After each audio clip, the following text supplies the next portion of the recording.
Bonsoir, voici l'analyse technique du CAC 40 pour le 8 février. Alors aujourd'hui, donc là, ça y est, le débat a commencé sur la zone euro. On est en train de décider du budget de cette zone, donc un budget qui avait échoué à la dernière discussion et reporté donc jusqu'à aujourd'hui, où cette réunion va s'étendre sur 2 jours pour, et on l'espère, aboutir à un résultat. Alors s'il aboutit à un résultat, à quelque chose de constructif, l'ensemble des indices de la place européenne devrait repartir de l'avant. En cas d'échec, on devrait plonger. Donc on est vraiment focalisé sur ce qui va se dire ici. Alors pour demain, au niveau du calendrier économique, il faudra prêter attention donc, au compte courant du Japon, ça peut être intéressant, ainsi que la balance commerciale chinoise donc courant de la journée. On aura également une grosse statistique chinoise ici sur l'indice des prix de la consommation. Et si je descends encore un peu, voilà, on a donc l'indice des prix de la consommation. Alors il y en a deux, hein, donc il faudra suivre les deux. Pour ce qui est de la place de la zone euro, alors il faudra suivre la production industrielle italienne à 10h. Grec pour voir un petit peu où ils en sont, donc toujours dans le marasme ou pas.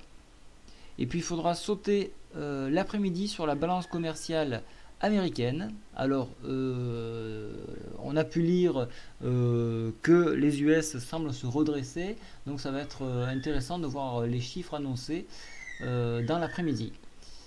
Et bon, l'inventaire des lots, petite stat. Alors on passe tout de suite sur le graphique, donc on voit qu'on casse. Donc là on a eu un T1, un T2, on casse largement le bas de la Bollinger ici, ce qui ouvre donc la Bollinger, donc forte volatilité. On enfonce donc cette médiane inférieure qui était à 3635, un point qu'il ne fallait pas enfoncer. Et on vient chercher le support hebdomadaire ici à 3595, on ne l'a pas touché. Ça peut être un bon point pour repartir, mais attention, tout s'oriente à la baisse. Donc vous voyez que la MM7 croise la MM20, donc ça c'est un signal fort négatif.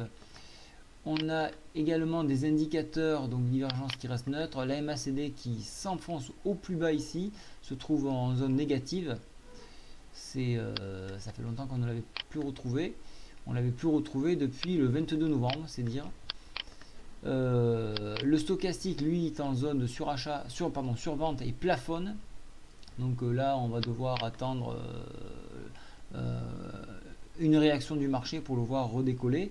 Le Force Index quant à lui n'est pas vraiment impliqué dans cette baisse, mais toutefois donc le marché quand même tourne de plus en plus. Donc ces croisements de tendance ont fait que le marché s'inquiète, notamment des résultats de ce qui va se dire de la zone euro.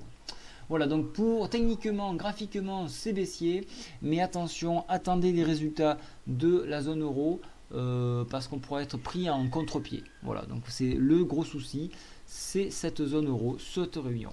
Focalisez-vous donc sur ces résultats-là. Je vous souhaite à tous une très bonne soirée. Au revoir.